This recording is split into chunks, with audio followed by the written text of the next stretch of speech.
কাশ্মীর থেকে কন্যাকুমারী, হাজারো বৈচিত্র্যে ভরা আমাদের বিপুল জনসংখ্যার দেশ ভারত। দেশের প্রথম নোবেলজয়ী রবীন্দ্রনাথ ঠাকুর লিখেছিলেন, নানা ভাষা নানা মত নানা পরিধান, বিবিধের মাঝে দেখো মিলন মহান।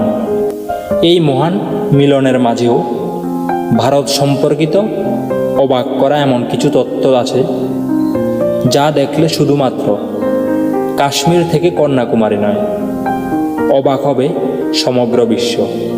ভারতের অনেক কিছু বিষয় রয়েছে যা এখনও পুরো বিশ্বের কাছে বিস্ময়কর লাগে। এমনই কিছু আশ্চর্যজনক অজানা কাহিনী ভারত সম্পর্কে জেনে নিন। ভাসমান পোস্ট অফিস।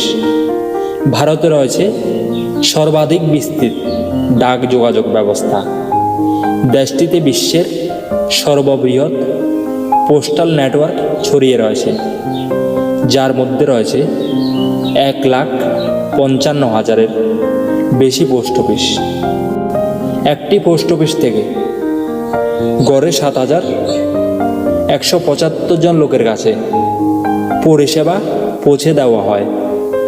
2011 সালে আগস্ট মাসে শ্রীনগরের ডাল লেকে ভাসমান পোস্ট অফিসটির উদ্বোধন করা হয়। ভারতের প্রথম রকেট বহন করা সাইকেল।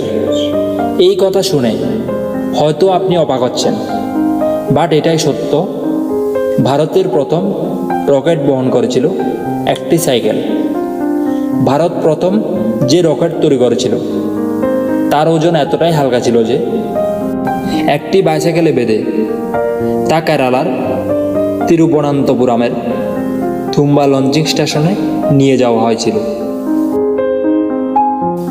কুম্ভ মেলা দেখা গিয়েছিল স্পেস স্টেশন থেকে। কুম্ভ মেলার 2011 সালের আয়োজন বিশ্বকে হতবাক করে দিয়েছিল।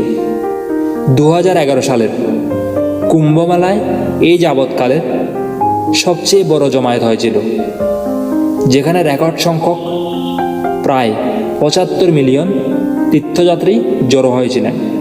এই জমায়েত এতই বৃহদাকার ধারণ করে যে মহাকাশে অবস্থিত স্পেস স্টেশন থেকে বিশাল জনস্রোত এই স্তূপ দেখা গিয়েছিল। পৃথিবীর সবচেয়ে উঁচু ক্রিকেট গ্রাউন্ড ভারতে। সমুদ্রপৃষ্ঠ থেকে প্রায় 2,444 মিটার উচ্চতায় হিমাচল প্রদেশের চাইল ক্রিকেট গ্রাউন্ড পৃথিবীর সর্বোচ্চ উচ্চতায় অবস্থিত অন্যতম একটি ক্রিকেট গ্রাউন্ড। এটাই পৃথিবীর সর্বোচ্চ ক্রিকেট গ্রাউন্ড। 1893 সালে প্রতিষ্ঠিত এই ক্রিকেট গ্রাউন্ড বর্তমানে চাইল্ড মিলিটারি স্কুলের অন্তর্ভুক্ত। হকির জাদুকর বলা হয় ভারতের মেজর ধাওয়ান চাঁদকে। 1936 সালে বার্লিন অলিম্পিক্সে জার্মানিকে 8-1 ব্যবধানে হারায় ভারত। স্বয়ং হিটলার ছিলেন এর পৃষ্ঠপোষক। সেখানে মেজর ধাওয়ান জার্মানির নাগরিকত্ব, জার্মান মিলিটারিতে সম্মানসূচক উচ্চপদ এবং জার্মান জাতীয় দলের হয়ে খেলার প্রস্তাব দেওয়া হয়েছিল, যদিও মেজর ধাওয়ান এই প্রস্তাবকে প্রত্যাখ্যান করেছিলেন। চাঁদে জলের অস্তিত্ব জানেন কি? চাঁদে জলের অস্তিত্ব কিন্তু আবিষ্কার করেছে ভারত। 2009 সালের সেপ্টেম্বর মাসে ইসরোর পাঠানো চন্দ্রযান-1 তার মুন মিনারোলজির ম্যাপের প্রযুক্তি ব্যবহার করে প্রথমবারের মতো চাঁদে জলের অস্তিত্ব খুঁজে পায়। সুইজারল্যান্ডের বিজ্ঞান দিবস ভারতের মিসাইলম্যান ডক্টর এপিজে আব্দুল কালামকে উৎসর্গ করা হয়। ভারতের মিসাইল প্রোগ্রামের জনক এপিজে আব্দুল কালাম 2006 সালে সুইজারল্যান্ড ভ্রমণে গিয়েছিলেন। তিনি যেদিন সেখানে পা রাখেন সেই দিনটিকে অর্থাৎ 26শে মেকে সায়েন্স ডে ঘোষণা করে সুইজারল্যান্ড সরকার। কবাডি খেলায় বিশ্বকাপ জয়, ভারতের জাতীয় কবাডি দল এই যাবৎকালের সবগুলো ওয়ার্ল্ড কাপ জয় করেছে। আজ অবধি যতগুলো কবাডি বিশ্বকাপ অনুষ্ঠিত হয় তার সবগুলো তো জয়ী হয় ভারত। এখন পর্যন্ত 5টি বিশ্বকাপে পুরুষ দলও সবচেয়ে এগিয়ে ছিল এবং নারী দলও ধারাবাহিকভাবে সবগুলো জয়ের মুকুট ধরে রেখেছে। পৃথিবীর সবচেয়ে আর্দ্রতম স্থান ভারতে।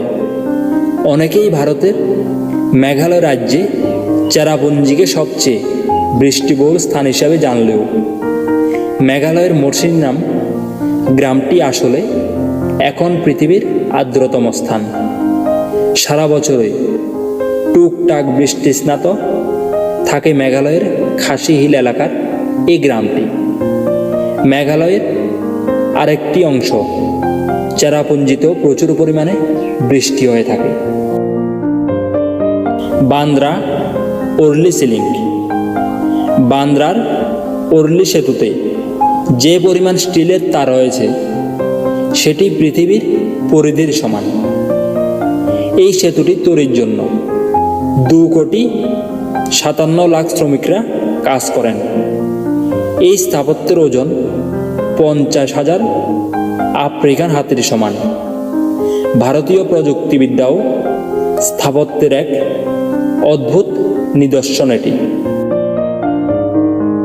প্রথমে হিরে খনন হয় ভারতে। প্রথমে হিরে পাওয়া যায় ভারতের গুন্টুর এবং কৃষ্ণা জেলার কৃষ্ণা নদীবাহিত এলাকায়। 18 শতকে ব্রাজিলে হিরে পাওয়ার পূর্ব পর্যন্ত ভারতই হিরে উত্তোলনে প্রথম ছিল। স্নেক অ্যান্ড লুডো খেলার উৎপত্তি ভারতেই। খেলাটির আদি নাম ছিল মোক্ষ পাটামো, যা শিশুদের কর্ম বিষয়ক নীতিকথা শিক্ষাদানের জন্য তৈরি করা হয়েছিল। পরবর্তীতে এটি বাণিজ্যিক রূপ পায়, যা এখন পৃথিবীর জনপ্রিয় বোর্ড গেমগুলোর মধ্যে অন্যতম।